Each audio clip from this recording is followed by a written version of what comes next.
கர்த்தருக்கு ஸ்தோத்திரம். இந்த நாள் தேன் துளி நிகழ்ச்சியிலே உங்களை நான் மீண்டும் சந்திப்பதில் அதிக மகிழ்ச்சி அடைகிறேன். கர்த்தர் நம்முடைய வாழ்க்கையில் இன்னும் ஒரு புதிய நாளை கொடுத்திருக்கிறார்.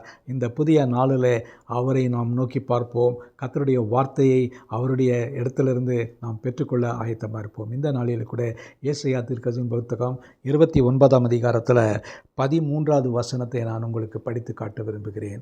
இந்த வசனத்தில் இது ஒரு எச்சரிப்பான ஒரு வசனமாய் காணப்படுகிறது.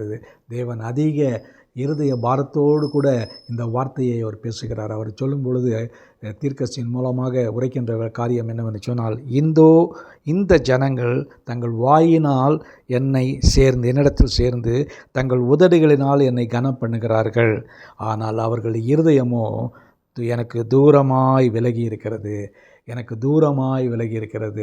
அவர்கள் என்னையெல்லாம் துதிக்கிறார்கள், பாடுகிறார்கள், ஆராதிக்கிறார்கள், பிரசங்கம் செய்கிறார்கள், எல்லாம் செய்கிறாங்க. ஆனால் அவைகள் எல்லாமே உதடுகளின் அசைவினால் தான் இருக்கிறது. லிப் மூமெண்ட்ஸ் என்று சொல்வார்கள். உதடுகளின் மூலமாகத்தான் வருகிறது.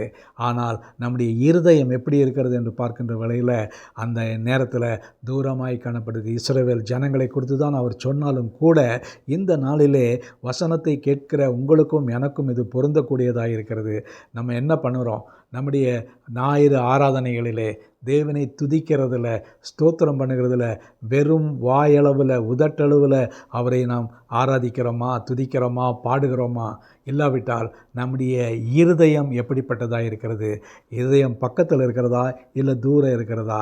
அதை நாம் பரிசோதித்து பார்க்கணும். இன்றைக்கி நம்ம ஆண்டவர் பக்கத்தில் இருக்கிறோன்னு சொல்லிட்டு அநேக காரியங்களில் வாயின் மூலமாக அறிக்கை செய்கிறதில் தடுமாறி போகக்கூடிய காரியங்களில் இருக்கிறோம். ஆகவே நாமே சீர்தூக்கி பார்க்கக்கூடியதான ஒரு செக்லிஸ்ட் போட்டுக்கொள்ள வேண்டும். என்னுடைய வாய் எப்படி இருக்கிறது?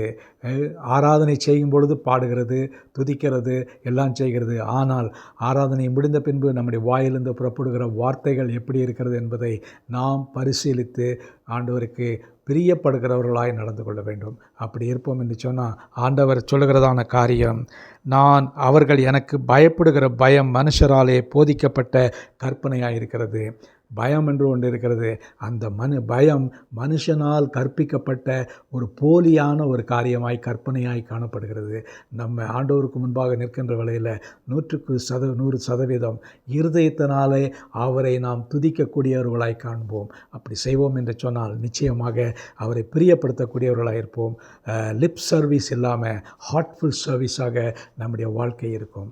ஆண்டவரை நோக்கி பார்ப்போமா? ஆண்டவரே, இந்த நாளில் நாங்கள் உம்மை முழு இருதயத்தோடு, முழு ஆத்மாவோடு, முழு மனதோடு உம்மை துதிக்க, ஸ்தோத்தரிக்க எங்களுக்கு உதவி செய்யுங்க. ஆண்டவரே, ஒரு மாய்மாலமான துதியோ பாடலோ எந்த ஒரு காரியம் எங்களுடைய உதடுகளிலிருந்து வராதபடிக்கு ஆண்டவரே, எங்களுடைய உதடுகளை நீ தொட்டு பரிசுத்தப்படுத்த வேண்டுமா ஜெபிக்கிறோம். எங்களுடைய இருதயத்தை சுத்திகரிக்க வேண்டுமா ஜெபிக்கிறோம். பெரிய காரியங்களை செய்யுங்க. மீட்பர் இயேசுவின் நாமத்தில் ஜெபிக்கிறேன் நல்ல பிதாவே. ஆமேன், ஆமேன். கர்த்தர் உங்களை ஆசீர்வதிப்பாராக. இந்த நாள் ஒரு மகிழ்ச்சியும் சந்தோஷமான ஒரு நாளாக உங்களுக்கு அமையட்டும்.